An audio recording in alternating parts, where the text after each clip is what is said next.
नमस्कार मित्रांनो, मी डॉक्टर प्रवीण बोरसे, सहाय्यक प्राध्यापक वाणिज्य विभाग SGM कॉलेज कराड. आज आपण BCom पार्ट फर्स्टमधील सेमिस्टर फर्स्ट मधला फायनान्शियल अकाउंटिंग पेपर फर्स्ट बघणार आहोत. त्याच्यापैकी आपण पहिल्या टॉपिकमध्ये बघत होतो.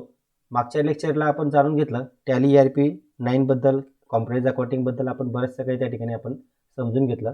तर आज आपण या ठिकाणी टॅली ERP 9 हे सॉफ्टवेअर कसं वापरलं जातं आणि त्याचे आपण प्रत्यक्ष प्रॅक्टिकली कसं हँडल करू शकतो आपण ते आज या ठिकाणी बघणार आहोत. ठीक आहे, तर चला तर आपण त्या ठिकाणी टॅली ERP 9 बद्दल थोडीशी प्रॅक्टिकली इन्फॉर्मेशन आपण जाणून घेऊया. तुमच्याकडे लॅपटॉप किंवा PC मध्ये ज्यावेळेस तुम्ही टॅली ERP 9 हे इन्स्टॉल करून घेतात, त्याच्यानंतर तुमच्या डेस्कटॉपवरती टॅली ERP 9 नावाचा आयकॉन्स त्या ठिकाणी ॲपियर होतो. त्या आयकॉनवरती तुम्ही माऊसच्या साहाय्याने जर डबल क्लिक केलं तर तुम्ही त्या ठिकाणी टॅली ERP 9 सुरू करू शकतात. किंवा तो काही तुमचा लॅपटॉप असेल त्याच्यामध्ये जर तुम्ही सर्चमध्ये जर टॅली टाईप केलं तर टॅली ERP 9 नावाचा ऑप्शन त्या ठिकाणी समोर येईल आणि त्याच्यावरती तुम्हाला फक्त एकदा क्लिक करायचं. सपोज तुमच्याकडे डेस्कटॉप असेल म्हणजे PC असेल तर तुम्हाला काय करायचं आहे, टास्क बारवरील टास्क जो काही खालची पट्टी असेल म्हटलं तर टास्क बार, त्याच्यामध्ये स्टार्ट नावाच्या बटनमध्ये जाऊन तुम्ही ऑल प्रोग्राम्समध्ये जाऊन टॅली नावाच्या ऑप्शनवरती जाऊन एंटर की प्रेस करायची, तर तुमचं त्या ठिकाणी टॅली सुरू होईल. ठीक आहे, तर आता आपण टॅली ERP 9 वरती माऊसच्या साहाय्याने डबल क्लिक करून आपण टॅली सुरू करूया. टॅली ERP 9 या ठिकाणी सुरू झालेलं आहे. तर टॅली ERP 9च्या स्क्रीन तुमच्या समोर अशा पद्धतीने दिसणार. तर या स्क्रीनबद्दल थोडीशी इन्फॉर्मेशन आपण जाणून घेऊया. हा जो पिवळा पार्ट दिसतोय मोठा, याला म्हटलं जातं वर्क एरिया. वरती आपल्याला दिसतं टॅली ERP 9. त्याच्यानंतर मग उजव्या साईडला आपल्याला मिनिमाइज, मॅक्झिमाइज असे ऑप्शन आहेत. ठीक आहे, आणि त्याच्यानंतर ही जी पट्टी दिसते उजव्या बाजूला याला म्हटलं जातं बटन बार. या ठिकाणी बटन बार असतो. त्याच्यानंतर खाली जी 5 रकान्यांमध्ये तुम्हाला जे चौकोनांमध्ये जी इन्फॉर्मेशन दिसते त्याला म्हटलं जातं प्रोडक्ट इन्फॉर्मेशन. आता आपण वन बाय वन जाणून घेऊया. हा जो वर्क एरिया आहे या वर्क एरियाचे 2 भाग झालेले आहेत, एक डावी बाजू आणि एक उजवी बाजू. डाव्या बाजूला आपल्याला जी काही कंपनी सिलेक्ट असेल त्याच्याबद्दल इन्फॉर्मेशन आपल्याला दिसणार. म्हणजे बघा, करंट पिरियड कुठलं फायनान्शियल इयर आहे ते दिसणार, 1/4/2019 ते 31/3/2020. करंट डेट म्हणजे त्या टॅलीमध्ये सॉफ्टवेअरमध्ये कुठली तारीख आहे, म्हणजे जी काही तुम्ही एंट्री टाकणार ती कुठल्या तारखेला त्या ठिकाणी सेव्ह होणार, ती तारीख त्या ठिकाणी दिसते. ती आपण चेंजही करू शकतो, ते नंतर मी तुम्हाला सांगणार. त्याच्यानंतर लिस्ट ऑफ सिलेक्टेड कंपनी. आता कुठली कंपनी या ठिकाणी सिलेक्ट आहे ते आपल्याला दिसेल. नेम ऑफ कंपनीच्या खाली XYZ कंपनी लिमिटेड नावाची कंपनी सिलेक्टेड आहे. Date of last entry no voucher entry, म्हणजे आपण त्याच्यात जी काही शेवटच्या तारखेला जी एंट्री त्या ठिकाणी टाकायची ती तारीख त्या ठिकाणी आपल्याला दाखवणार. आता आपण कुठल्याही प्रकारची एंट्री त्या ठिकाणी टाकलेली नाही म्हणून तो नो वाउचर एंट्री असं आपल्याला दाखवते. हे झाली डावी बाजू. उजव्या बाजूला आपल्याला मेनू बार दिसेल, म्हणजे आपण जे काही फंक्शन्स करणार त्याचे मेनूज त्या ठिकाणी आपल्याला दिसतील, वेगवेगळे ऑप्शन्स त्या ठिकाणी येतील दरवेळेस. आता आपल्याला समोर गेटवे ऑफ टॅली नावाचा मेनू दिसतोय आणि त्याच्यामध्ये आपल्याला विविध ऑप्शन दिसत आहेत. Account information, inventory information, transactions असे वेगवेगळे ऑप्शन दिसत आहेत. म्हणजे जी कंपनी आपण क्रिएट केली, आता या ठिकाणी अकाउंट इन्फॉर्मेशन आणि इन्व्हेंटरी इन्फॉर्मेशन फक्त लक्षात ठेवा. मी त्याच्यानंतर तुम्हाला सांगेल त्याचं, मी तुम्हाला का लक्षात ठेवायला सांगितलं त्याचं कारण. ठीक आहे, त्याच्यानंतर मग बटन बार दिसत आहे. त्या बटन बारवरती तुम्हाला दिसतात F1, परत F1 दिसतोय पण त्याच्या खाली अंडरलाईन आहे. अंडरलाईन याचा अर्थ काय की तुम्हाला F1 की प्रेस, म्हणजे तो काय अल्टर, म्हणजे अंडरलाईन केलेली F1 की, म्हणजे बघा वेगवेगळे ऑप्शन आहेत. बटन बारवरती आपल्याला F1 पासून तर F12 पर्यंत फंक्शन्स की असतात, 12 फंक्शन्स की असतात. या 12 फंक्शन्स कीचा वापर आपण ॲज अ शॉर्टकट कीज म्हणून टॅलीमध्ये करतो. ठीक आहे, तर कुठले फंक्शन्स की कुठल्या फंक्शनसाठी वापरले जाते त्याचं डिस्क्रिप्शन त्या फंक्शन्स कीच्या समोर दिलेलं असतं. आणि काही फंक्शन्स कीच्या खाली अंडरलाईन दिलेली असेल तर ती फंक्शन की अल्टर की प्रेस करून ठेवायची आपल्याला आणि ती फंक्शन्स की प्रेस करायची, म्हणजे alter plus F1, alter plus F2, alter plus F3 जर अंडरलाईन असेल तर, आणि ती फंक्शन आपल्याला ऑपरेट करायचं असेल तर त्यावेळेस आपल्याला अल्टर की प्रेस करून ती फंक्शन की प्रेस करायची. अदरवाईज जर फक्त फंक्शन्स की दिलं असेल त्याच्याखाली अंडरलाईन नसेल तर फक्त तीच फंक्शन की त्या ठिकाणी आपल्याला कीबोर्डवरची फंक्शन्स की त्या ठिकाणी क्लिक करायचं आहे. त्याच्यानंतर खाली प्रोडक्ट इन्फॉर्मेशन दिसते, त्याच्यामध्ये आपलं कुठलं टॅलीचं वर्जन आहे, टॅली ERP 9 आहे. त्याच्यानंतर मग गोल्ड आहे का सिल्वर आहे, म्हणजे मल्टी युजर आहे का सिंगल युजर आहे, त्याचा सिरियल नंबर काय आहे, त्याची सर्व इन्फॉर्मेशन आपल्याला या प्रोडक्ट इन्फॉर्मेशनमध्ये खालच्या साईडला पट्टीवरती दिसते. ठीक आहे, अजून एक महत्त्वाची गोष्ट म्हणजे ज्यावेळेस तुम्ही टॅली इन्स्टॉल करतात त्याच्यानंतर फर्स्ट टाइम जी कंपनी तुम्ही ते टॅलीमध्ये क्रिएट करतात, नेक्स्ट टाइम ज्यावेळेस तुम्ही ती टॅली ओपन करणार किंवा टॅलीमध्ये तुमच्या 10 ते 12 कंपन्या सपोज त्या ठिकाणी क्रिएट झाल्या असतील. मी तुम्हाला सांगितलं की टॅली हे असं सॉफ्टवेअर आहे की टॅलीमध्ये तुम्ही एकाच वेळेस अनेक कंपन्यांचं अकाउंटिंग एकाच सॉफ्टवेअरमध्ये करू शकतात, एकाच पीसीमध्ये करू शकतात. ठीक आहे. मग जर सपोज तुमच्या 10 कंपन्या त्या ठिकाणी क्रिएट असतील, पण फर्स्ट टाइम तुम्ही जी कंपनी क्रिएट केली असेल ती कंपनी बाय डिफॉल्ट टॅलीमध्ये काय होते, सिलेक्ट होते. जसं की या ठिकाणी XYZ कंपनी लिमिटेड आपण सिलेक्ट केली का, नाही, आपण टॅली सुरू करतात आपल्याला ती कंपनी त्या ठिकाणी समोर आली. म्हणजे काय, तर टॅलीमध्ये ती फर्स्ट टाइम जी क्रिएट झालेली आहे ती कंपनी ऑटोमॅटिकली सिलेक्ट होते. तिला आपल्याला नेक्स्ट जर सपोज दुसऱ्या कंपनीचं अकाउंटिंग करायचं असेल तर त्यावेळेस ती कंपनी आपल्याला काय करून घ्यावी लागेल, बंद करून घ्यावी लागेल. मग आता आपल्याला टॅली सुरू झाल्यानंतर आपल्या सर्वात महत्त्वाचं पहिला पार्ट काय असणार आहे की कंपनी क्रिएट करणे. ठीक आहे. कंपनी कशी क्रिएट करतात, कंपनी कशी सिलेक्ट करतात, कशी बंद करतात, त्याच्यात कसे चेंजेस करता येतील हे आपण बघणार आहोत. अजून त्याच्या अगोदर एक गोष्ट महत्त्वाची जाणून घ्या. थोडे बेसिक इन्फॉर्मेशन सांगतो मी तुम्हाला, ती तुम्हाला फार गरजेची आहे टॅली वापरण्यासाठी. बघा, जर टॅलीमधून आपल्याला बाहेर पडायचं असेल, आता टॅली सुरू झालं, आता टॅली क्लोज करायचं आहे, तर या ठिकाणी क्लोज नावाच्या ऑप्शनवरती तुम्ही क्लिक किती केलं तरी ते क्लोज होत नाही. ठीक आहे. तर टॅली कसं क्लोज करणार, येस, इथं क्वाइट नावाचं जे ऑप्शन दिसतंय तुम्हाला मेनू बारमध्ये, त्याच्यावरती आपण माऊसच्या सहाय्याने क्लिक करून सुद्धा आपण क्लोज करू शकतो. म्हणजे बघा, क्वाइट येस म्हटलात म्हणजे वाय की प्रेस केली तरी क्लोज होईल, एंटर की प्रेस केली तरी क्लोज होईल. नो प्रेस केला, एन प्रेस म्हणजे नो म्हणजे एन, एस वाय साठी, येस साठी फक्त वाय प्रेस करायचा आहे आणि नो साठी एन प्रेस करायचा आहे. ठीक आहे. म्हणजे टॅलीमधून कुठल्याही स्क्रीनमधून बाहेर निघण्यासाठी एस्केप म्हणजे कीबोर्डवरती डाव्या साईडला वरती कॉर्नरला ESC म्हणजे एस्केप नावाची की असते, ती स्क्रीनमधून बाहेर निघण्यासाठी आहे. आणि टॅलीमध्ये पुढे जाण्यासाठी एंटर कीचा वापर करायचा आहे. आणि टॅलीमध्ये कोणताही ऑप्शन सिलेक्ट करण्यासाठी अप डाऊन ॲरो कीचा वापर करायचा आहे. ठीक आहे. आता अपडाऊन जातं, सपोज आपण अकाउंटिंग इन्फॉर्मेशन मधून आपण बघतोय ए रेड आहे, त्याच्यानंतर इन्व्हेंटरीमध्ये आय हा रेड दिसतोय, म्हणजे काय, त्या शॉर्टकट कीज आहेत. ठीक आहे. ए प्रेस केला तर अकाउंट इन्फॉर्मेशन ऑटोमॅटिकली सिलेक्ट होईल, आय प्रेस केला तर इन्व्हेंटरी इन्फॉर्मेशन, अकाउंटिंग वाउचरमध्ये व्ही प्रेस केला कीबोर्डचा तर अकाउंटिंग वाउचर्सवरती ऑटोमॅटिकली क्लिक होईल. म्हणजे तुम्हाला माऊसच्या सहाय्याने क्लिक करण्याची गरज पडणार नाही. ऑटोमॅटिकली व्ही जरी प्रेस केला तरी अकाउंटिंग वाउचर त्या ठिकाणी समोर तुमच्या समोर अकाउंटिंग वाउचरचा स्क्रीन येईल. म्हणजे ते शॉर्टकट कीज आहेत. ठीक आहे. जसे की बटन बार होती या फंक्शन्स की शॉर्टकट कीचं काम करतात, तसे ह्या ज्या रेड जे अल्फाबेट्स आहेत ते तुमचं त्या ऑप्शनसाठी त्याचं एक शॉर्टकट कीज म्हणून त्या ठिकाणी त्याचा वापर होतो. ठीक आहे. आता आपल्याला कंपनी इन्फॉर्मेशन मेनू काय असतो तो जाणून घ्यायचा आहे. बघा, बटन बारवरती तुम्हाला F3च्या खाली अंडरलाईन म्हणजे अल्टर F3च्या सहाय्याने तुम्ही कंपनी इन्फॉर्मेशन मेनूमध्ये जाऊ शकतात. अल्टर की प्रेस करून F3 किंवा माऊसच्या सहाय्याने कंपनी इन्फॉर्मेशन मेनूवरती क्लिक केलात तर कंपनी इन्फॉर्मेशन मेनू तुमच्या समोर येईल. आता त्याच्यामध्ये आपल्याला ऑप्शन दिसतात बघा, select company, connect company, shut company, create company, alter, change Tally vault, split company data, backup, restore आणि क्वाइट. ठीक आहे. थोडक्यात आपण प्रत्येक ऑप्शन 2-2 शब्दात मी तुम्हाला सांगतो शॉर्टकटमध्ये, त्याच्यानंतर आपण डिटेल त्याचं बघणार आहोत. सिलेक्ट कंपनी म्हणजे काय, ज्या काही टॅलीमध्ये कंपन्या आपण क्रिएट केलेल्या असतील त्याच्यापैकी आपल्याला जी कंपनी अकाउंटिंगसाठी आता घ्यायची असेल तर त्याच्यासाठी आपल्याला सिलेक्ट कंपनीमध्ये जायचं आहे. कनेक्ट कंपनी म्हणजे काय, हे टॅली मल्टी युजर सॉफ्टवेअर आहे आपल्याकडे. ठीक आहे. आणि हे ऑनलाईन सुद्धा ऑपरेट केलं जातं, म्हणजे घरी बसून सुद्धा आपण आपल्या कंपनीचं अकाउंटिंग करू शकतो. मग त्या कंपनीमध्ये आता किती युजर्स अकाउंटिंग करतात, एका वेळेस एका कंपनीमध्ये अनेक लोक इंटरॅक्ट करू शकतात. सपोज मल्टी युजर असेल आणि आपल्या कंपनीमध्ये जर सपोज 10 लोक कामाला असतील, ठीक आहे, तर 10 अकाउंटंट असतील तर 10चे 10 अकाउंटंट एकाच कंपनीमध्ये ॲट टाइम एक जण परचेस एंटर टाकेल, एक जण सेल्स एंटर टाकेल, तर किती लोक त्या ठिकाणी कनेक्टेड आहेत त्या एका कंपनीला त्याची आपल्याला लिस्ट कनेक्टेड कंपनीमध्ये दिसेल. त्याच्यानंतर मग शर्ट कंपनी म्हणजे काय, जी काही कंपनी आपली सिलेक्ट आहे तिला बंद करण्यासाठी, म्हणजे फक्त टॅलीमधून बंद करण्यासाठी. ठीक आहे. टॅली या सॉफ्टवेअरमधून बाहेर निघण्यासाठी त्या कंपनीतून शर्ट कंपनी ऑप्शन वापरायचा आहे. ठीक आहे. त्याच्यानंतर मग क्रिएट कंपनी, नवीन कंपनी तयार करण्यासाठी क्रिएट कंपनी. अल्टर म्हणजे काय, जी क्रिएट केलेली कंपनी, क्रिएट करताना आपण जी काही बेसिक इन्फॉर्मेशन त्या ठिकाणी फिलअप केलेली आहे तिच्यात जर आपल्याला काही चेंजेस करायचे असतील तर अल्टर कंपनी.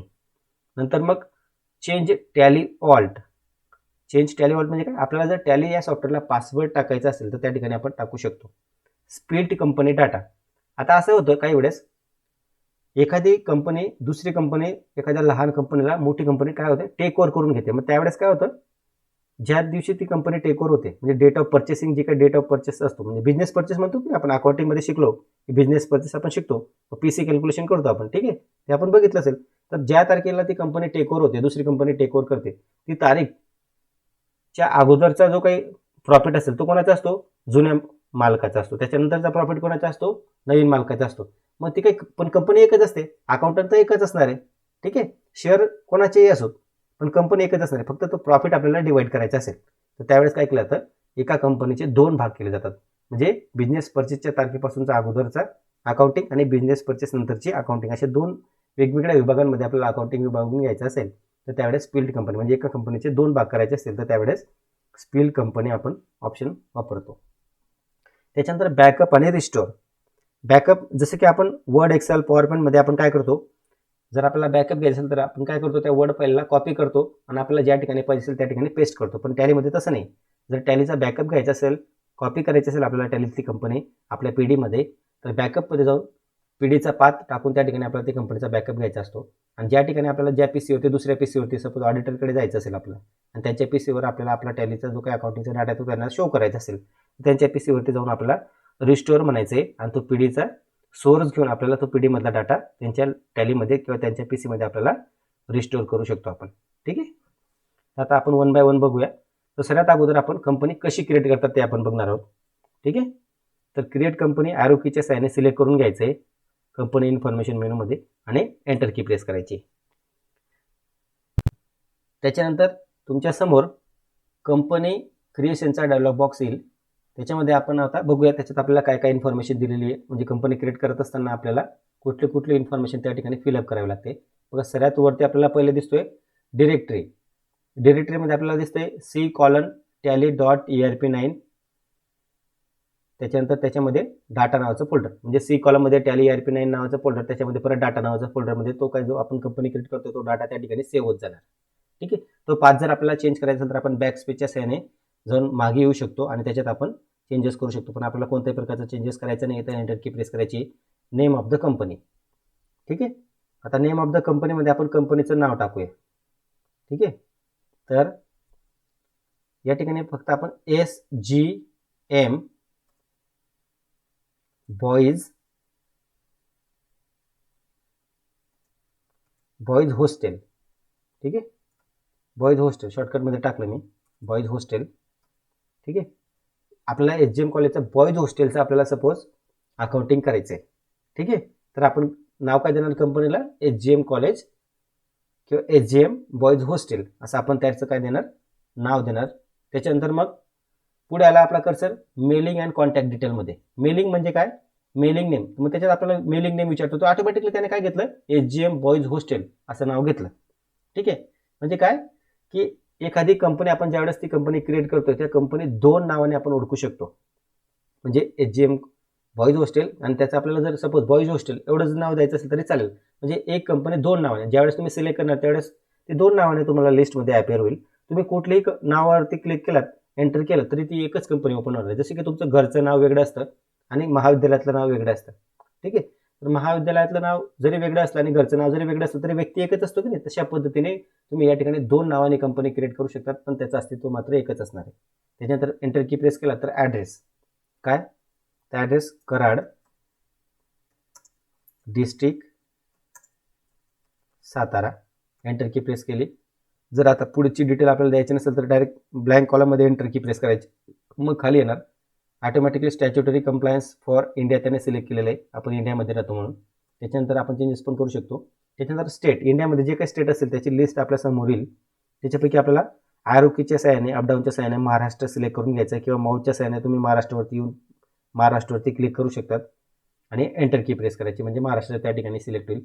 त्याच्यानंतर pin code, telephone number, email ID हे जर आपल्याला टाकायचं असेल तर आपण टाकू शकतात. सर्वात महत्त्वाचं काय, कंपनीचं नाव, मेंटेन आणि फायनान्शियल इयर, या 3 गोष्टी महत्त्वाच्या आहेत. बाकीच्या गोष्टींमध्ये आपण नाही जरी इन्फॉर्मेशन भरली, फक्त एंटर कीच्या सहाय्याने जरी आपण पुढे गेलो तरी ती कंपनी क्रिएट होते.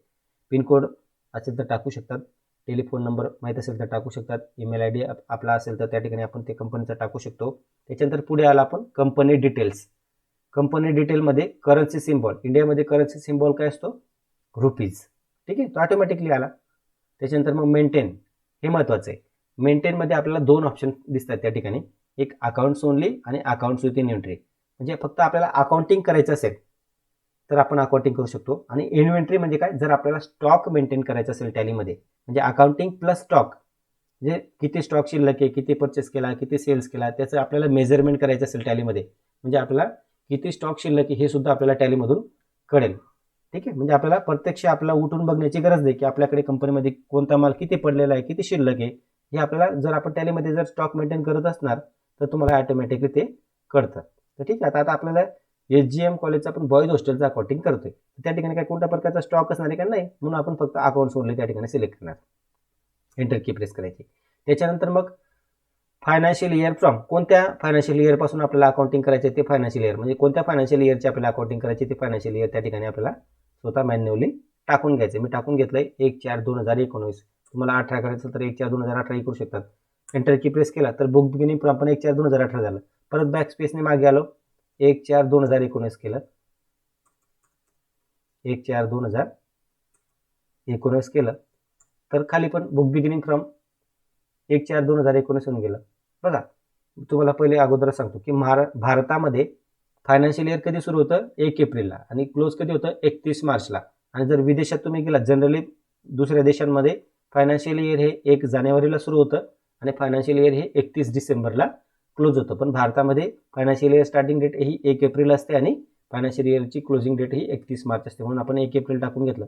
आता बुक बिगिनिंगचा काय अर्थ आहे, तर बुक बिगिनिंग म्हणजे काय, एखादी कंपनी जर सपोज 15 ऑगस्ट 2019ला अस्तित्वात येत असेल, ठीक आहे, तर इथं बुक बिगिनिंगमध्ये आपल्याला काय टाकून घ्यावं लागेल, मग 15 ऑगस्ट 2019, म्हणजे जे काही फायनान्शियल इयर आहे त्या फायनान्शियल इयरमध्येच जर ती कंपनी अस्तित्वात आली असेल तर जी काही त्याची काही इस्टॅब्लिशमेंटची जी काही डेट आहे ती त्या ठिकाणी आपल्याला टाकून घ्यायला लागते. का, तर 1 एप्रिल, तर ती इस्टॅब्लिशमेंटची जी काही डेट आहे, म्हणजे सपोज 15 ऑगस्ट असेल तर या तारखांचा जो काही मधल्या काही तारखा आहे त्या तारखांना चुकूनही आपल्याकडनं एखादी एंट्री त्या ठिकाणी टाकली गेली नाही पाहिजे, म्हणजे तो जो काही पिरियड आहे तो ब्लॉक होऊन जाईल. चुकूनही जर तुम्ही 14 ऑगस्ट टाकलात, 1 एप्रिलला एंट्रीची डेट टाकली तर ती ऍक्सेप्टच होणार नाही, म्हणजे ती डेट त्या ठिकाणी लॉक होऊन जाईल.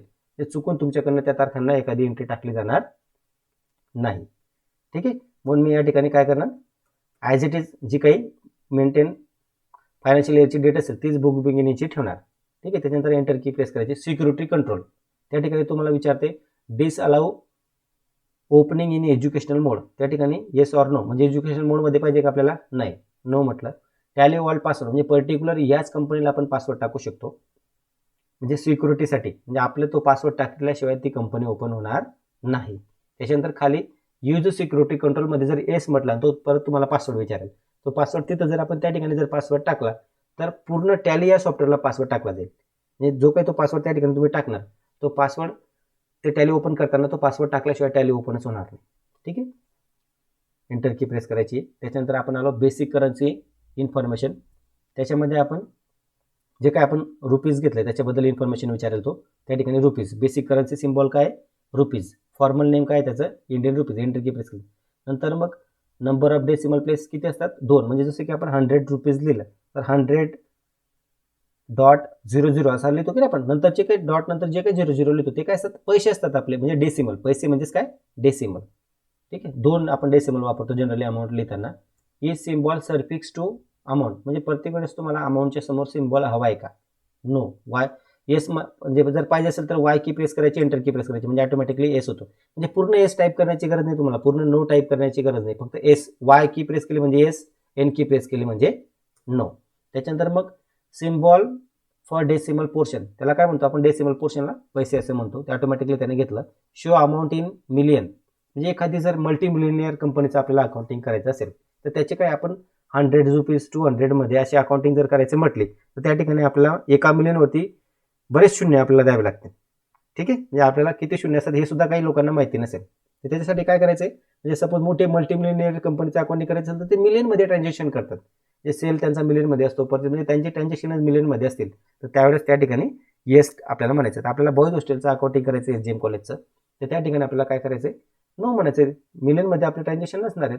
त्याच्यानंतर पुढे एंटर की प्रेस केला तर put a space between amount and symbol, म्हणजे तुम्हाला अमाऊंट आणि सिम्बॉलच्या मध्ये स्पेस हवा आहे का, येस ऑर नो, पाहिजे असेल तर वाय की प्रेस करा, नाही तर एंटर की प्रेस करा. किंवा नो करायचं असेल तर एन की प्रेस करून एंटर की प्रेस करू शकतात. त्याच्यानंतर मग decimal place for printing amount in words 2. ठीक आहे. त्याच्यानंतर एंटर की प्रेस केलं तर तुम्हाला विचारेल accept yes or no. Y key press केली तरी कंपनी सेव्ह होईल, एंटर की प्रेस केली तरी कंपनी सेव्ह होईल, आणि नो जर की प्रेस केली तर तुम्ही परत जी काही इन्फॉर्मेशन भरली तिच्यात चेंजेस करू शकतात. तर त्या ठिकाणी मी एंटर की प्रेस करतो किंवा वाय की प्रेस करतो, म्हणजे काय होईल, कंपनी सेव्ह होईल.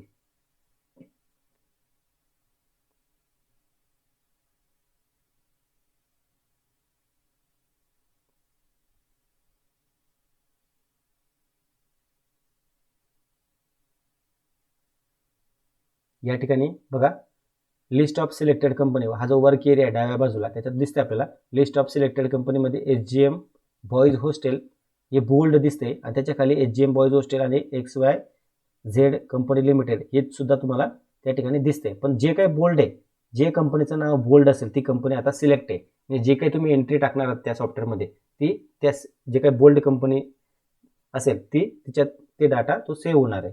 ठीक आहे. आता आपण बघितलं की आपल्याला कंपनी क्रिएट करण्यासाठी आपण कुठं गेलो, कंपनी इन्फॉर्मेशन मेनूमधून क्रिएट कंपनी या ऑप्शनला गेलो. जर आता सपोज आपल्याला HGM कॉलेज बॉईज हॉस्टेल असं आपल्याला नाव टाकायचं होतं, पण आपण काय टाकलं, HGM बॉईज हॉस्टेल असं टाकलं. तर म्हणजे आपल्याला नावात काही चेंजेस करून घ्यायचे असेल, म्हणजे कंपनी क्रिएट करत असताना जी काही आपण इन्फॉर्मेशन फिलअप केली त्याच्यात जर आपल्याला काही चेंजेस करायचे असेल तर कंपनी इन्फॉर्मेशन मेनूमध्ये क्रिएट कंपनीच्या खाली जो काही अल्टर नावाचा ऑप्शन आहे, अल्टर म्हणजे काय, चेंज, म्हणजे जे काही आपण जे काही आपण क्रिएट केलेलं आहे त्याच्यात काही चेंजेस करायचे असतील तर त्याचे अर्थ अल्टर असा होतो त्या ठिकाणी टॅलीमध्ये. तर अल्टरमध्ये जाऊन आपण जर एंटर की प्रेस केली अल्टरवर जाऊन, तर आपल्याला विचारेल की कोणत्या कंपनीच्या नावामध्ये, आता 2 कंपन्या सिलेक्ट आहेत म्हणून आपल्याला या ठिकाणी 2 नावं दिसतोय. ठीक आहे. तर आपल्याला HGM बॉईज हॉस्टेल आपल्याला सिलेक्ट करायचे, कारण की आपल्याला या ठिकाणी चेंजेस करायचे. ठीक आहे. मी फक्त आता शेवटचा जो काही डॉट आहे ना, HGM बॉईज हॉस्टेल, ठीक आहे, आता फक्त काय करतो मी, त्याला हॉस्टेलचा फक्त जो काही आहे ना टी काढून टाकतो आणि HOS ठेवतो आणि डॉट करतो. ठीक आहे. आणि एंटर की प्रेस करतो. बघा मेलिंग नेम पण ऑटोमॅटिक चेंज झाला. आणि बघा एंटर. आता तुम्हाला तो परत विचारेल जे काही क्रिएट केलेली इन्फॉर्मेशन तुम्हाला कुठं कुठं चेंजेस करायचे तुम्ही आता करू शकतात. सपोज तुम्हाला फक्त नावामध्ये चेंज करायचं असेल तर तुम्ही एंटर की प्रेस करत ॲक्सेप्ट येस ऑर नो पर्यंत यायचं आणि एंटर की प्रेस करायची किंवा वाय की प्रेस करायची तरी सेव्ह होईल, किंवा Ctrl+A साहाय्याने सुद्धा आपण शॉर्टकट सेव्ह करू शकतो. बघा सेव्ह झालाय HGM बॉईज हॉस्टेल. ठीक आहे. चेंज झालेलं आहे, कंपनीचं नाव चेंज झालेलं आहे. म्हणजे काय, कंपनी इन्फॉर्मेशन मेनूमधून आपण क्रिएट कंपनी ऑप्शन बघितला, अल्टर बघितला. आता आपण शर्ट बघणार आहोत. शर्ट कंपनी म्हणजे काय, जे काही सिलेक्टेड कंपन्या आहेत त्या बंद करण्यासाठी, म्हणजे फक्त टॅली या सॉफ्टवेअरमध्ये बंद करण्यासाठी. याचा अर्थ असा नाही की तुम्ही त्या ठिकाणी टॅलीमधून डिलीट करतायत किंवा ती कंपनी डायरेक्ट क्लोज होते, नाही, फक्त ते सॉफ्टवेअरमध्ये ती क्लोज होते. ठीक आहे. क्लोज होते म्हणजे आपण दुसरी कंपनी घेणार आहोत अकाउंटिंग करण्यासाठी. ठीक आहे. म्हणून शर्ट कंपनीमध्ये जर गेलात तुम्हाला ज्या काही कंपन्या सिलेक्ट असतील, आता 2 कंपन्या सिलेक्ट होत्या आपल्याकडे, HGM बॉईज हॉस्टेल आणि XYZ कंपनी लिमिटेड. त्याच्यापैकी आपल्याला जी कंपनी क्लोज करायची असेल ती ॲरो कीच्या साहाय्याने सिलेक्ट करून घ्यायची आणि एंटर की प्रेस करायची. परत शर्ट कंपनीमध्ये जर गेलात अजून दिसते तुम्हाला HGM बॉईज हॉस्टेल सिलेक्टेड आहे, कारण की आपण XYZ बंद केली. आता आपण शर्टमध्ये जाऊन HGM बॉईज हॉस्टेल पण बंद करूया. शर्टमध्ये गेलो तर HGM बॉईज हॉस्टेल आता एकच दिसते, कारण की एकच सिलेक्ट आहे. मग ती परत तिला सिलेक्ट करून एंटर की प्रेस केली तर आता दिसतंय आपल्याला लिस्ट ऑफ सिलेक्टेड कंपनीमध्ये कुठल्याही प्रकारची कंपनी सिलेक्ट नाही आहे. ठीक आहे. मग ज्यावेळेस सिलेक्ट नसेल त्यावेळेस अल्टरचा प्रश्न येत नाही, शर्टचा प्रश्न येत नाही, म्हणून ते ऑप्शन ऑटोमॅटिकली काय झाले, डिसेबल झाले. आता आपल्याला एखादी कंपनी सिलेक्ट करून घ्यायची असेल, जेवढ्या कंपन्या आपल्या टॅली त्या सॉफ्टवेअरमध्ये क्रिएट असतील त्या कंपन्याची लिस्ट आपल्याला सिलेक्ट कंपनीवरती एंटर की प्रेस केल्यावरती दिसेल. आता या ठिकाणी आपल्याला दिसते HGM boys hostel, HGM college Karad, XYZ company limited, एवढ्या कंपन्या या टॅली सॉफ्टवेअरमध्ये क्रिएट आहेत. त्याच्यापैकी आपल्याला जी कंपनी पाहिजे असेल ती कंपनी आपल्याला काय करायची आहे, सिलेक्ट करायची आणि एंटर की प्रेस करायची. ठीक आहे. म्हणजे काय होईल, HGM कॉलेज कराड नावाची कंपनी या ठिकाणी आपण आता सिलेक्ट केलेली आहे. समजलं कशी कंपनी क्रिएट करतात, क्रिएट केलेल्या इन्फॉर्मेशनमध्ये कशी चेंजेस करतात, सिलेक्टेड कंपनी कशी बंद करतात आणि एखादी नवीन कंपनी कशी सिलेक्ट करतात, हे आपण कंपनी इन्फॉर्मेशन मेनूमध्ये जाणून घेतलं.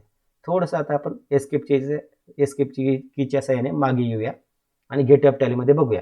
मी तुम्हाला सांगितलं की लक्षात ठेवा, XYZ नावाची कंपनी ज्यावेळेस स्टार्टिंगमध्ये आपली सिलेक्ट होते बाय डिफॉल्ट, कंपनी म्हणजे टॅली ओपन झाल्यावरती जी काही कंपनी अगोदर क्रिएट असते, फर्स्ट टाइम जी क्रिएट केली जाते ते बाय डिफॉल्ट ऑटोमॅटिकली सिलेक्ट होऊन जाते. बरोबर. त्यावेळेस ज्यावेळेस कंपनी क्रिएट करताना जर मेंटेन ह्या ऑप्शनच्या समोर जर तुम्ही अकाउंट्स विथ इन्व्हेंटरी घेतलं तर त्यावेळेस गेटवे ऑफ टॅली या मेनूमध्ये आपल्याला इन्व्हेंटरीशी रिलेटेड सुद्धा इन्फॉर्मेशन दिसतील. जसं की मास्टर नावाच्या खाली accounting information plus inventory information menu सुद्धा दिसेल. ट्रान्झॅक्शनच्या इथं अकाउंटिंग वाउचर, इन्व्हेंटरी वाउचर असं दिसेल. ठीक आहे. पण जर अकाउंट्स ओनली घेतलं असेल तर इन्व्हेंटरीचा कोणताही मेनू या ठिकाणी आपल्याला गेटवे ऑफ टॅलीमध्ये दिसणार नाही. म्हणजे टॅली हे असं सॉफ्टवेअर आहे, तुम्हाला जो फीचर वापरायचा असेल तो वापरू शकता. त्याला डिसेबल एनेबल करण्याची फॅसिलिटी आपल्याला अवेलेबल आहे. जसं की कंपनी क्रिएट करताना आपण इन्व्हेंटरी ऑप्शनला डिसेबल करून घेतलं, म्हणजे इन्व्हेंटरी जर सिलेक्ट नाही केलं, अकाउंट्स ओनली सिलेक्ट केलं तर इन्व्हेंटरी दिसणार नाही. तसेच काही इतर फीचर्स आपल्याला ऑन ऑफ करून घ्यायचे असेल तर F11 बटन बारवरती F11 नावाची की फीचर्ससाठी वापरली जाते. त्याच्यामध्ये तुम्ही अकाउंटिंगचे फीचर्स, टॅक्सेशनचे फीचर्स ऑन ऑफ करू शकतात. म्हणजे तुम्हाला TDS म्हणजे GST, आता GST आहे गुड्स अँड सर्व्हिस टॅक्स, तर ते GSTची फॅसिलिटी जर तुम्हाला वापरायची असेल अकाउंटिंग करत असताना तर तुम्ही ते फीचर्समध्ये जाऊन तुम्हाला ॲक्टिवेट करून घ्यावे लागेल. जर सपोज तुम्ही एखाद्या वकिलाचं अकाउंटिंग करत असणार, ठीक आहे, सपोज एखाद्या असं एकदम किरकोळ तुमचं घरगुती अकाउंटिंग सपोज करतात आणि त्याच्यामध्ये जर GSTचा काही संबंध नसणार आहे तर त्यावेळेस तुम्ही ते GST ऑफ सुद्धा करू शकतात. म्हणजे F11 फीचर्समध्ये जाऊन तुम्ही एखादी फॅसिलिटी ऑन करू शकतात, ऑफ करू शकतात. बँक रिकन्सिलेशन सुद्धा आपण टॅलीमध्ये करू शकतो. त्याचं करायचं असेल किंवा परचेस ऑर्डर, सेल्स ऑर्डर सुद्धा आपल्याला प्रिंट काढता येऊ शकतात. त्याच्यानंतर मग बिल वाईज डिटेल, म्हणजे कोणाकडे किती बिल पेंडिंग आहे, कोणत्या बिलाची अमाऊंट त्यांना आपल्याला पाठवली, बिल वाईज डिटेल्स हे सुद्धा आपण ऑन ऑफ करू शकतो. आणि F12 कॉन्फिगरेशनचा वापर आपण जे काही आपल्याला समोर स्क्रीन दिसतोय ते स्क्रीन मॉडिफाय करण्यासाठी आपण F12 कॉन्फिगरेशन नावाचा ऑप्शन त्या ठिकाणी वापरतो. ठीक आहे. त्याच्यानंतर मग डेट चेंज करण्यासाठी F2, म्हणजे एखादी पर्टिक्युलर आपल्याला आता जसं की इथं दाखवते करंट डेट काय आहे 1 एप्रिल. आता ही मला टॅलीची डेट चेंज करून घ्यायची असेल, मला 15 एप्रिल करायची, तर काय F2च्या सहाय्याने आपण डेट चेंज करू शकतो. ठीक आहे. F2 वरती गेलो तर डेट इथं जर मी 15 एप्रिल केलं म्हणजे 15च्या पूर्ण टाकायची गरज नाही. ठीक आहे. म्हणजे डेट म्हणजे फक्त 15/4 जरी टाकलं तरी 15 एप्रिल 2019 चा अर्थ होईल. कारण की आपलं फायनान्शियल इयर काय आहे 1/4/2019 ते 31/3/2020. म्हणजे 15/4 म्हणजे त्याच्या जो काही पिरियड असणार त्या पिरियड मधलीच तो तारीख ऑटोमॅटिकली घेणार. 15/4 म्हणजे काय 15/4/2019, तो काय 15/4/2020 घेणार नाही. कारण की तुमचं फायनान्शियल इयर 31/3/2020 ला क्लोज होते, तर त्याच्यानंतरची तारीख तो करंट डेट मध्ये घेणारच नाही.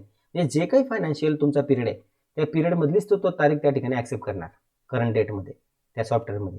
तुमची सिस्टमची किंवा आजची जी काही डेट असेल ती डेट त्या ठिकाणी टॅली ऍक्सेप्ट नाही करत. ठीक आहे. टॅली कोणती डेट घेणार, जे तुम्ही अकाउंट जी कंपनी क्रिएट केली असेल त्याची जो काही फायनान्शियल इयर तुम्ही त्या ठिकाणी अकाउंटिंग करत असणार त्याच फायनान्शियल इयर मधला एखादी तारीख की ज्या तारखेला तुम्हाला एखादी एंट्री टाकायची ती डेट म्हणजे करंट डेट, याचा असा अर्थ होतो.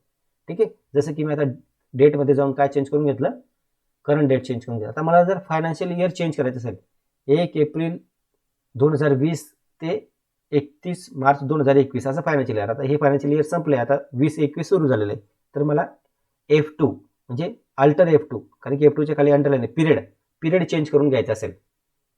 ठीक आहे. म्हणजे पिरियड चेंज करण्यासाठी आपल्याला काय करायचं, अल्टर प्लस F2 की प्रेस करायची. म्हणजे आपल्याला या ठिकाणी फायनान्शियल इयर चेंज करून घ्यायचं आहे 1/4/2020 ते 31 टॅबच्या सहाय्याने पुढच्या याच्यावर यायचं आहे 31/3/2021 आणि एंटर की प्रेस करायची. बघा करंट पिरियड चेंज झाला की नाही, 1/4/2020 ते 31/3/2021 आणि करंट डेट काय 1/4/2020. म्हणजे काय तुम्हाला जर फायनान्शियल पिरियड चेंज करायचं असेल किंवा तुम्ही टॅलीमध्ये जर तुम्ही एखादा रिपोर्ट बघत असणार एखाद्या पर्टिक्युलर तारखेचा बघायचा असेल तर F2 की प्रेस करायची. एखादा सिलेक्टेड पिरियड एखाद्या महिन्याचा पिरियडचा बघायचा असेल, 6 महिन्याचा बघायचा असेल, 3 महिन्याचा बघायचा असेल तरी सुद्धा आपण त्या डिस्प्ले ज्यावेळेस जो रिपोर्ट आपल्या समोर दिसतोय तो डिस्प्लेचा रिपोर्टचा जर आपल्याला पिरियड चेंज करून घ्यायचा असेल तर आपण अल्टर F2च्या सहाय्याने पिरियड चेंज करू शकतो. जसं की कंपनी इन्फॉर्मेशन मेनूमध्ये असताना किंवा आपण गेट ऑफ टॅलीमध्ये फ्रंटमध्ये असताना कुठल्याही स्क्रीनमध्ये म्हणजे जसं की टॅली ओपन झाल्यावर जो स्क्रीन दिसतो तिथं जर आपण अल्टर F2च्या सहाय्याने जर पिरियड चेंज करून घेतला तर डायरेक्ट फायनान्शियल इयर चेंज होतं. पण ज्यावेळेस तुम्ही एखादा रिपोर्ट डिस्प्ले बघत असणार, एखादा रिपोर्टचा डिस्प्ले बघत असणार तर त्यावेळेस तुम्हाला फक्त तो काही रिपोर्टचा जो काही पिरियड आहे तो आपण चेंज करू शकतो. म्हणजे त्याच्याने फायनान्शियल इयर चेंज होणार नाही. ठीक आहे. आता जर आपल्याला टॅली क्लोज करायचं असेल तर मी तुम्हाला मागे सांगितलं एस्केप कीच्या सहाय्याने यायचं आहे तुम्हाला बॅक साईडला आणि क्वाइट ज्यावेळेस तो विचार त्यावेळेस पाय की प्रेस करायची किंवा एंटर की प्रेस करायची म्हणजे टॅली त्या ठिकाणी क्लोज होईल. धन्यवाद.